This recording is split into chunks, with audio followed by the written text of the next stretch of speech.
ದರ್ಶನ್ ಅವರ ವಿಚಾರಣೆ ಮಾಡಲಾಗ್ತಾ ಇರುವಂತದ್ದು ಜಡ್ಜ್ ಮುಂದೆ 13 ಜನರನ್ನು ಕೂಡ ಪ್ರೊಡ್ಯೂಸ್ ಮಾಡಲಾಗಿದೆ.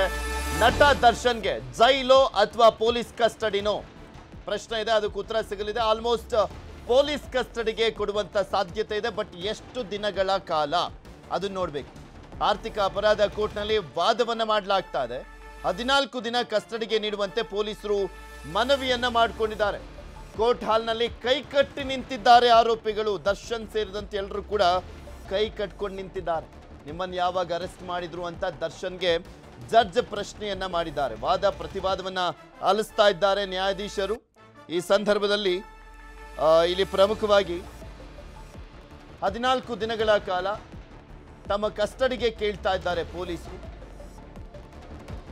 ವಾದ ಪ್ರತಿವಾದವನ್ನ ಆಲಿಸ್ತಾ ಇದ್ದಾರೆ ನ್ಯಾಯಾಧೀಶರು. ಎಷ್ಟು ದಿನಗಳ ಕಾಲ ಪೊಲೀಸ್ ಕಸ್ಟಡಿಗೆ ನೀಡಲಾಗುತ್ತೆ ಕಾದ್ ನೋಡಬೇಕು.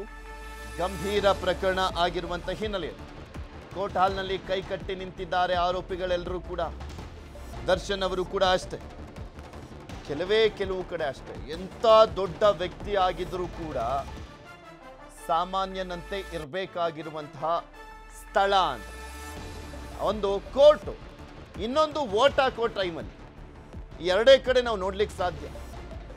ಇನ್ನೆಲ್ಲ ಕಡೆನೂ ಕೂಡ ಅಷ್ಟೇ ಸ್ಟಾರ್ ಅನ್ನೋದು ಅಥವಾ ಇನ್ಫ್ಲೂಯೆನ್ಸ್ಡ್ ಪರ್ಸನ್ ಅನ್ನುವಂಥದ್ದು ಅದೆಲ್ಲವೂ ಬೇರೆ ಕಡೆ ಎಲ್ಲ ನಡೆಯುತ್ತೆ. ಆದರೆ ಕೋರ್ಟು ಮತ್ತು ವೋಟ್ ಹಾಕ್ಲಿಕ್ಕೆ ಬಂದಂಥ ಸಂದರ್ಭದಲ್ಲಿ, ಇನ್ನು ವೋಟ್ ಹಾಕುವಂಥ ಸಂದರ್ಭದಲ್ಲಿ ಕೆಲವರು ಓವರ್ಟೇಕ್ ಮಾಡ್ತಾರೆ. ಕೋರ್ಟ್ನಲ್ಲಿ ಹಂಗೆ ಮಾಡ್ಲಿಕ್ಕೆ ಆಗೋದಿಲ್ಲ. ಕೋರ್ಟ್ನಲ್ಲಿ ಎಲ್ಲರೂ ಕೂಡ ಒಂದೇ, ನ್ಯಾಯ ಅನ್ನುವಂಥದ್ದು ಎಲ್ರಿಗೂ ಒಂದೇ. ಹಾಗೆ ಅಲ್ಲಿ ಇರುವಂಥವ್ರು ಎಲ್ಲರೂ ಕೂಡ ಒಂದೇ ಥರನೇ. ಕೋರ್ಟ್ನಲ್ಲಿ ಈತ ದೊಡ್ಡ ಸ್ಟಾರು ಅಥವಾ ಈತ ಕಾಮನ್ ಮ್ಯಾನು ಆ ಥರ ಅಲ್ಲ ಡಿಫ್ರೆನ್ಸ್. ಎಲ್ಲರೂ ಒಂದೇ ಕೋರ್ಟ್ ಮುಂದೆ. ಸೊ ಈಗ ಆರೋಪಿಗಳು ನ್ಯಾಯಾಧೀಶರ ಮುಂದೆ ಕೈ ಕಟ್ಟಿ ನಿಂತಿದ್ದಾರೆ. ನ್ಯಾಯಾಧೀಶರು ಏನ್ ತೀರ್ಪನ್ನ ಕೊಡ್ತಾರೆ ನೋಡಬೇಕು. ಈ ಪ್ರಕರಣದಲ್ಲಿ 3 ಪ್ರಕರಣಗಳು, ಗಂಭೀರವಾದಂಥ ಪ್ರಕರಣಗಳು. ಫಸ್ಟು ಕಿಡ್ನಾಪ್ ಪ್ರಕರಣ, 363 ಸೆಕ್ಷನ್ 363 ಕಿಡ್ನಾಪ್ ಪ್ರಕರಣ. ನೆಕ್ಸ್ಟು ಕೊಲೆ ಪ್ರಕರಣ, 302 ಕೊಲೆ ಪ್ರಕರಣ.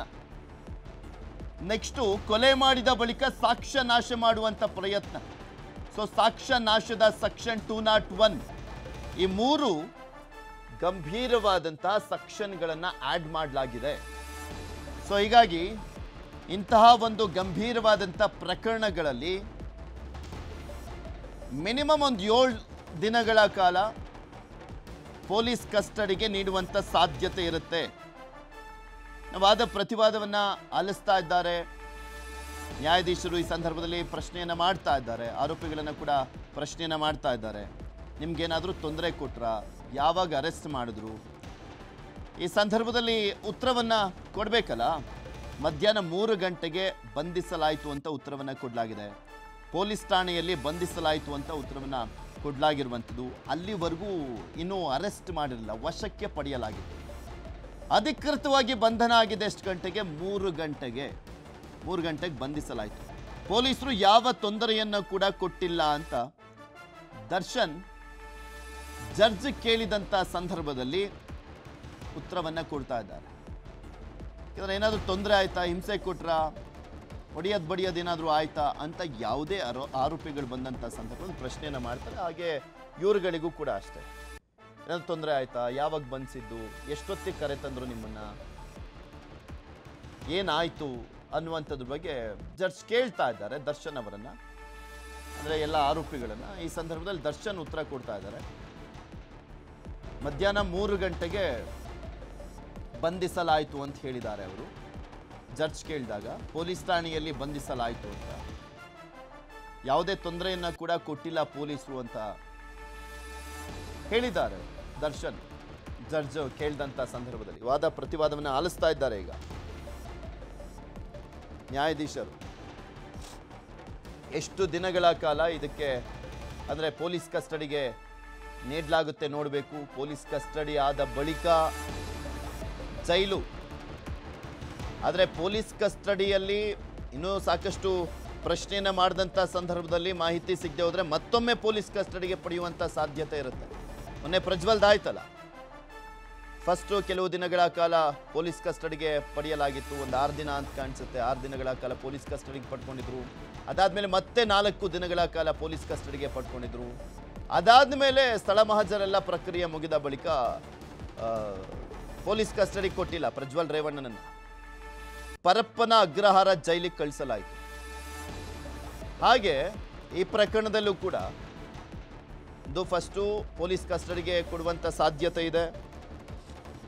ಅದಾದ್ಮೇಲೆ ಪೊಲೀಸರು ತನಿಖೆಯನ್ನ ಮಾಡ್ತಾರೆ, ವಿಚಾರಣೆಯನ್ನ ಮಾಡ್ತಾರೆ, ಏನೆಲ್ಲ ದಾಖಲೆಗಳಿದ್ದಾವೆ, ಎವಿಡೆನ್ಸ್ಗಳು ಸಿಕ್ಕಿರುವಂಥದ್ದು ಅದೆಲ್ಲದ್ರ ಬಗ್ಗೆನೂ ಕೂಡ ವಿಚಾರಿಸ್ತಾರೆ, ಹೇಳಿಕೆಯನ್ನ ದಾಖಲಿಸ್ತಾರೆ. ಸ್ಥಳದ ಮಹಜರನ್ನ ಕೂಡ ಮಾಡಲಾಗುತ್ತೆ. ಸ್ಥಳ ಮಹಜರನ್ನ ಮಾಡಿಸ್ತಾರೆ ಎಲ್ಲರಿಂದಲೂ ಕೂಡ.